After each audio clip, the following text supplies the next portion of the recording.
Assalamu alaikum wa rahmatullahi wa barakatuh. Hürmetli qarindoshlar, men qarindishimlar Nabija A'la. Bugun biz yana bir xabarlar programmasi ishlashni loyiq topdik. Chunki o'tgan hafta hammamiz bilganimizdek nihoyatda yaxshi xabarlar bo'lgan bo'ldi.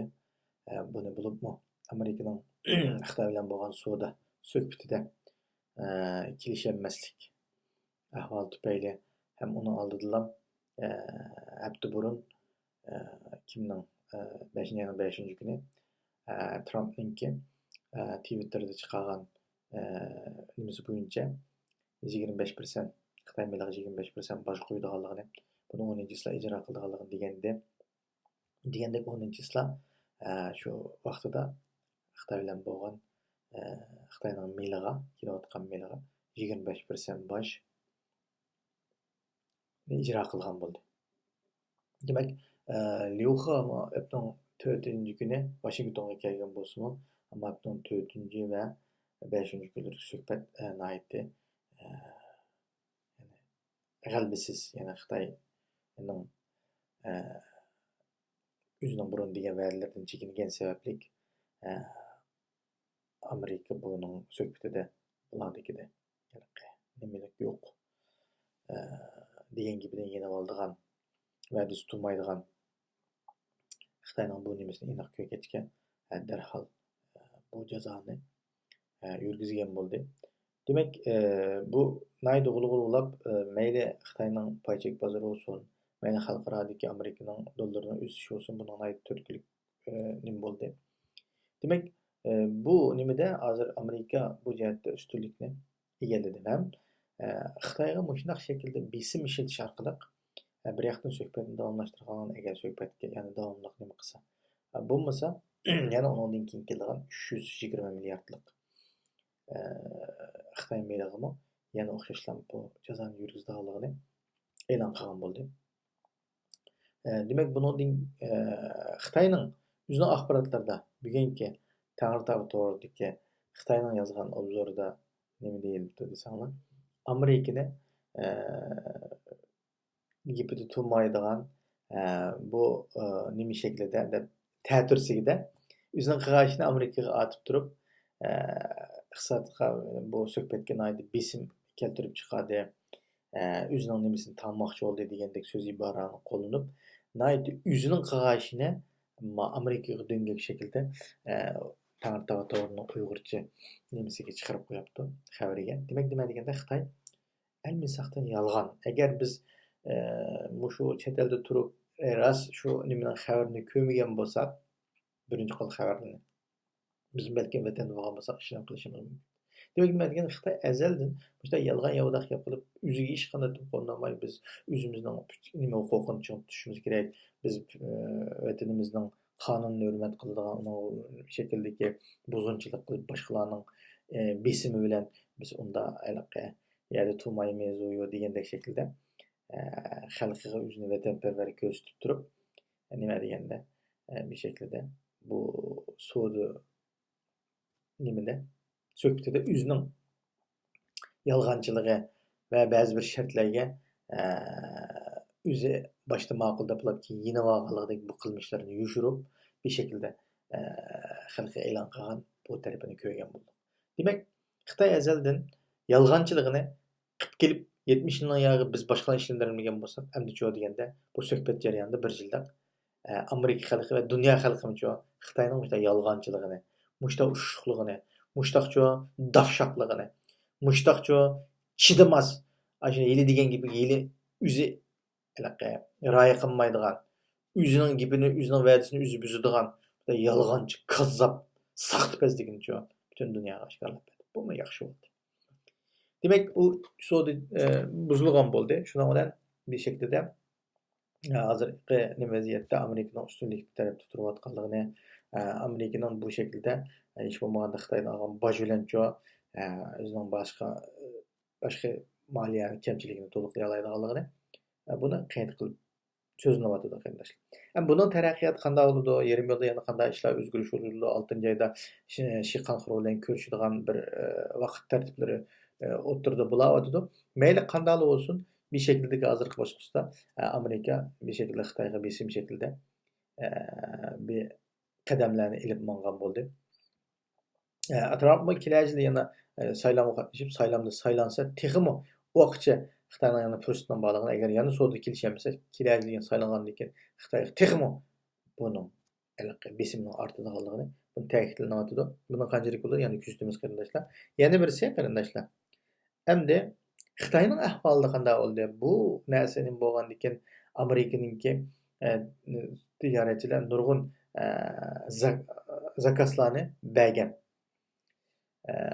Mal nima qilish uchun Xitoydan buyurtgan mal zakazlarni bekor qilib o'tganligi o'ttirib chiqyapti. Necha 100 ming, necha million dollarlik Xitoyning har qaysi o'lkalaridagi mal zakazlarini bekor qilib o'tganligidek narsa o'ttirib chiqyapti. Demak, nima deganda Xitoy malni zakaz qilgan olmasa Xitoyning korxonalari vayron bo'ldi degan.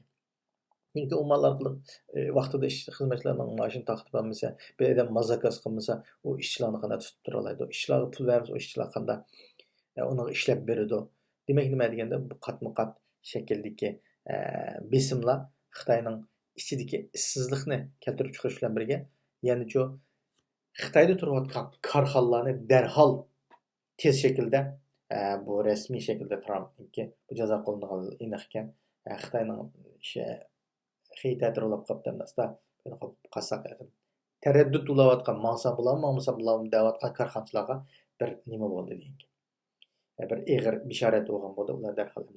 Hozir Yaponiyaninki asosli ko'p korxonalarning Xitoydan chekinib chiqib bo'lganligini, Vyetnam, Filippin, anan keyindan mana bir uşaq dövlətləri var. Bangladesh bu degandek bir dövlətlər var. Aşlar tərəfiga köçəb bo'lganligini, aşağıdagi zavod qurib, shu yerdan shu shaklda ishilib berayotganligi o'tirdi. Zavod korxonalarga yetkazib chiqib bo'lganligi. Andan keyin eng cho'ng Xitoyning qaysi sohasiga besim bo'ldi deganda, Xitoyning elektronlik nasl zapchastlarni ishlab chiqargan korxonalarga bu ig'atdagi besimning shakllanganligini bu uchdan bir qism korxonalarning vayron bo'lganligini buni xabar qilyapti. Demak, buning bilan birga nima bo'ladi deganda Xitoyning ishsizligi texmi oshadi. Bu boshqa qo'yilgandan keyin zakazlar bekor qilinib ketgandan keyin Xitoyga berilgan, Xitoydan zakaz qilingan, Xitoydan ishlangan mallar azaygan sari nima bo'ldi? Xitoyning nimalari ish xizmatchilari bekor bo'lgan gap andan keyin ular shu ishsizlar yo yurtlarga qaytadi yoki bir shaklda Xitoyning hukumatiga besim olib keldi degan gap. Shuning bilan birga andan keyin yana bir narsa qarindoshlar. Paychek bozoridagi Xitoyning paychek bozoridagi nayt shiddat bilan tushishninki buning shu kungi nimaning 10-yillarning oldi keyindagi pay bozoriniki shiddat tushish nuqtasida Xitoyga paycheklar chizilishlarga ig'ir nimaga uchraganligi, ziyon uchraganligi o'tirdi. Nurg'un paycheklar to'xtab qolgan. Chunki bek shiddatlar tushib ketgan, bu to'xtaydi-ku. Chunki Xitoyning har paychek bozori bo'lsin, pulning Xitoy pulining o'zgarishi bo'lsin, Xitoy hukumatı buningga nima qilib turdi? Kontrol qilib turdi. Shundan bek tushib ketgan ish bo'lsa, garchi to'xtatiblar shu kunlik bozorni-ku. Hajjada bozor to'xtadi deblar, tushishni oldini olib qoladi. Ammo shu shaklda paychek bozoriga nurg'un tushishlar bo'lgan, darhol paychek bozorining muddatdan burun taqalganligidek ahvollar bor. Hamda Xitoyning ichidagi mal bahosining shiddatlar o'sayotganligi, mayli ko'ktat bo'lsin, mayli yemak-ichmakdagi. Ana keyin yana bir narsa, Xitoyning shu ochliq ziroat turidagi, masalan, bug'doy, qo'noq shakldagi ziroatlarga bir xil Afrika qurti deydigan bir xil qurtninki buning tushganligi bu o'tgan bu yil 2019 birinchi oydan boshlab Afrikadagi davlatlardan Xitoyning Yunnan o'lkasi orqali butun Xitoyning 6 cho'ng o'lkasiga tarqalganligidek bir xabarlar chiqyapti. Demak, nima deganda bu qurtning oldini olish, buning zasharatni o'ltiradigan yo buning qilgan nimasi yo'q ekan bularning, dorisi yo'q ekan. Bu dori bo'lmaganligini qanday qilganda buni kontrol qilib, bu yamrab Xitoyning boshqa o'lkalarga tarqalish ehtimollığı yuqori ekan. Chunki oldimizda bo'lib o'tgan Xitoyning Afrika cho'chqa virusi bo'lyapti. Bugungi xabarlarda qarasak, Xitoyning sukallarga yuqibdi. Sukallarning o'lgan ko'rinishini ko'ryapmiz. Demak, nima deganda bu ofat yamarib ketib qolsa Xitoyda nima bo'ladi degan ocharchilik bo'ladi qardoshlar. Xitoyning o'zining zapas ochlik miqdori mo tuvan. O'tgan yilda hammamiz bilamiz Xitoyning ochlik omboriniki savdo agar Xitoymi ikki xil shaklda tayyorlik qilmoqchi. Agar savdo urushida mag'lub bo'lib, agar Amerika bilan kirishib boshqa bir ishni taqab o'tirib qolgan ishimiz bo'lib qolib qolsa, ochlikning nimasi qanchalik tijorat bo'lmay qolib qolsa, ishni taqab hamma yem qilib, ama shu o'zimizning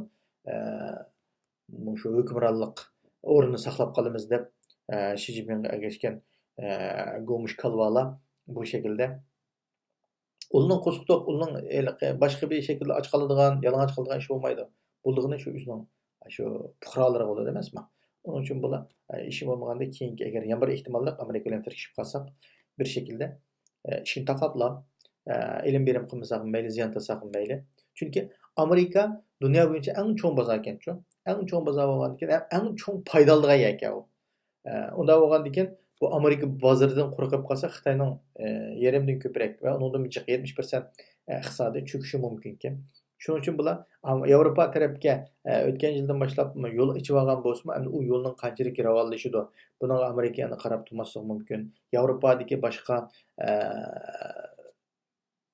insonlarga qarab turmaslik mumkin, chunki Xitoydek bir diktator, Xitoydek bir qonxo'r bir hukumat bilan o'zining xalqini ezayotgan hem Şarkı Türkistanlıqdek bir milletni irqiy qirg'inchilikka yo'q qilayotgan bir diktatorga nisbatan buningga hech qanday shaklda fursat bermaslikni, buning bilan savdo qilmaslikni, buning mollarini olmaslikni tavsiya qilayotgan ovozlar aydan oyga kuchayapti qarindoshlar. Uning uchun balkim Amerikadan qolsa, g'arb allardimi Xitoyning bu yerda bir tijorat shaklida Amerikaning o'rnini bosgan shaklda tijorat shaklida harakat qilib ketalishi notayin. Shuning uchun Xitoyning buning oldini olish uchun qanday qiladi deganda, balkim ishini taqab, hozir ochliqlari, mol-mollarlari kasal bo'lib, bu nima qilib ketsa, Xitoyda nima bo'ladi deganda, ocharchilik ofati yuz berish ehtimolliklari yo'q. Shuning uchun bir shaklda bizning Sharq Turkiston xalqiga bu ofatmi balkim counter kelib qilishi mumkin. Alloh saqlasin. Shunday bo'lsa, bu shaklda bir oldin bizda hech bo'lmaganda bir tayyorlik, bir xalqimizga bir anlatib qo'ya oladiganday, bir kirgizib qo'ya oladiganday bir tayyorligimiz bo'lishi kerak. Ehtimol Xitoy o'zini o'zi yeb yashay oladi qarindoshlar. Biz musulmonlar, Uyg'urlar bir-birimizni yemaymiz. Odam yemaydi. Ammo Xitoyda cho'q deganda madaniyat inqilobida ocharchilik yuz bergan vaqtida Xitoylar bir-birisining bolalarini almashtirib yeganchu. Bu Xitoyda odam yeyish u bir xil madaniyatiga ega bo'lmoqchi, bir madaniyat tusida nima qiladi. Shuning uchun bu Xitoyda BBCni yeb hayot qila oladi. Ammo bizda undan nima yo'q. Balki bizni yeb hayot qilamdi. Bizim deyilib bo'lmaydi. Chunki necha million odamlarimizni jazo lageriga akirib besib oldi. Mayli organlarni olsun, mayli ularning hayat qolganlarning bir shaklda qilib qo'yaldik. Alloh saqlasin. Ama bir şekilde bunun bu tedbir ilişimiz, bunun için nazarimizden saqt qilmasligimiz kerak. Oldin bir tayyorligimiz bo'lishi kerak bizda cho. Bu bo'lgan kun vayjon deb deyish emas. Bo'lish oldida bo'layotgan, bo'lmoqchi bo'lgan ishlarga nisbatan cho bizda bir ideya jihatdan bo'lsin, harakati jihatdan bo'lsin, bir plan projekt, ish bo'lmaganda bir bu kelib qolsa qanday oldini olamiz deydigan shaklda bir narsa bo'lsa, hang o'qib qolmaymiz. Mana jazo lagerining bu shunday shaklda 2017-4-oyda tuyuqsiz keng ko'lamli ketishi muhojiratga nurg'un qarindoshlarimizni vaqtirib qo'ydi. Xitoy bunchalar tez bundami qo'l solamdi, buningda qo'l solsa, butun dunyo mushtam qarab turami dedi. Qarab turdi. Bir shaklda boshqa millat, boshqa xalq siz biz deydigan zulmni, siz biz ko'rgan ishni uni ko'rolmaydi, uni his qilolmaydi qarindoshim. Buning uchun ya'ni shu vatan bizning, shu xalq bizning, ota-ona bizning, urug' tuqqan bizning, qon qarindosh bizning davomatiga sizdan biz buni oldin his qila olishimiz, oldin buni cho'q nazarini saqit qilmay, dushmandan umid kutib qoladigan, dushman yaxshilab qilib, keyin andalab ketamki, Mao Xi Jinping qonxo'rning hokimiyat ketib qolsa, yana bir hokimiyat andalab qolaman qilib Təməl qılğan işini qılmaq. Xitayning yana bir nima jihatda o'zlarining ichki jihatdan bir analizi bor. U bo'lsa-mu, agar mushu burunqi hokimiyatni Xitoy Kommunistik partiyasining butun hokimiyatiga tahdid qilib qolsa, Xi Jinping va Xi Xanxur va uningga ergashgan bir turkumni buni siyosiy o'zgarish qo'zg'ab, buni vayron qilib o'tib yoki buni o'tirib tugitib, yana o'zining burunqi hokimiyatini saqlab qoladigan tadbirning ilinayotganligi o'ttirdi. Demak, nima deganda siyosiy o'zgarishning ehtimolligi yuqori demakchi. İçki jihatda mayli Jiang Zemin guruhi bo'lsin, mayli Xi Jinping guruhi bo'lsin, mayli Wen Jiabao bo'lsin, bu shakldagi Xitoyning burunqi rahbarlarining o'tirib chiqib harakat qilishimi nima deganda Xitoyning agar Xi Xanxurning nimasi Xitoyning davlat ichida davolg'ishib kelib qolsa, xalq o'rtib necha bir o'lkada biraqlar namoyish yoki qarshilik harakatida biraqlar qilib qolsa, Xi Xanxur va uning kabineti deymizmi? Bunu bir taraf qilib etib, uni o'rniga boshqani chiqib saylablar, ma xatolik qildi, ma kidi deblar-chi, ana masalan, ma Chunchanggo, Wangchopangni o'tiriblar, Washington tutib, mana tuydi ishlar deb mushta qilish ehtimolligi bor. Buning uchun biz har qanday shakldagi narsaga, har qanday bo'layotgan siyosiy o'zgarishga buningga biz nayt diqqat qilishimiz va buningdan cho'g'i o'zimiz Sharq Turkiston xalqiga va Sharq Turkiston tuprog'iga qanchalik foyda olib olamiz, bundan qanchalik nima tadbir olamiz, qo'llana olamiz, buni har doimcha bunga diqqat qilish va buning sezgirlik bilan turishimiz kerak va harakatimizni davomlashtirishimiz kerak qarindoshlar. Shuning uchun yana birisi oxirida deb qo'yganimiz qarindoshlar. Xitoyning 2022-yil o'tkazilgan Xitoyning qishliq olimpika 2-ayning nechtasi o'tkazildi 2022-yil. Buni anglaganlar va 2022-yil narsani bugun ko'tarib ekilyapsa deb ketganlar ekan. Chunki Xitoy 5-ayning mushu 5-ayning oldimizdagi 5-ayning 9-kuni buni e'lon qildi. Buni e'lon qilib, buningga xaridor chaqirdigan va olimpikning tayyorlik xizmatidan boshlanganligi to'g'riliq dunyoga jakaldi. Bu jakalagandan keyin qanday bo'ldi deganda, bu yerda olimpikda o'tkazish jarayonidagi xaridor chaqirdigan va olimpiyada boshqa mablag' solgan adam, ya'ni chet eldan tashqi perevod izlaydi.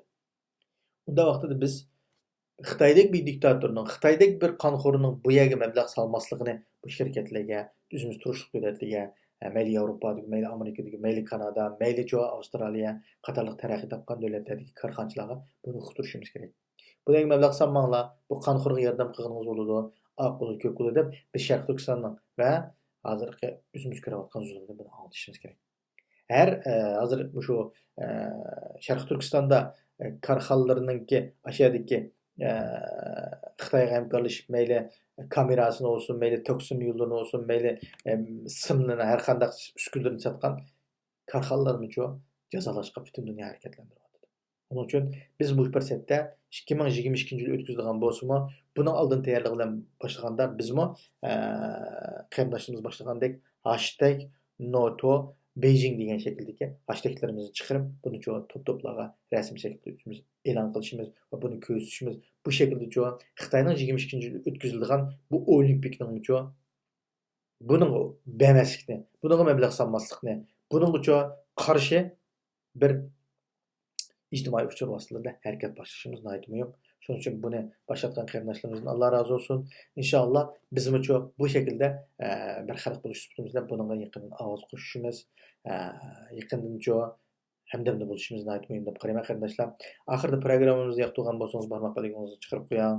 Ana keyin yoqtirgan bo'lsangiz qarindoshlarimizga taqib qo'ying o'zingizning ijtimoiy uchur vositalarida. Anan degan bizga a'zo bo'ling qarindoshim. Buni har doim qisqartib eslatib o'tishimizga sabab ba'zi yangi ko'rayotgan qarindoshlarimiz ekranimizda bo'lganligi uchun, uning uchun shularga bir eskartish olsun degan shaklda buni programmamizning oxirida qaytlab turyapmiz qarindoshlar. Buni to'g'ri tushunishinglarni umid qilaman. Oxirida Janob Allohdan hammangizga Ramazonning texmo yaxshi va texmo bilan, texmo yaxshi ibodatlar bilan, texmo yaxshi duolar bilan Ramazonning oxirgi bo'lishini Janob Allohdan tilayman. Shuningdek bilan birga bizga solih duolarda yetishib qo'yishinglarni umid qilaman. Allah'a emanet olun. Assalamu alaikum ve rahmetullahi ve berekatuhu.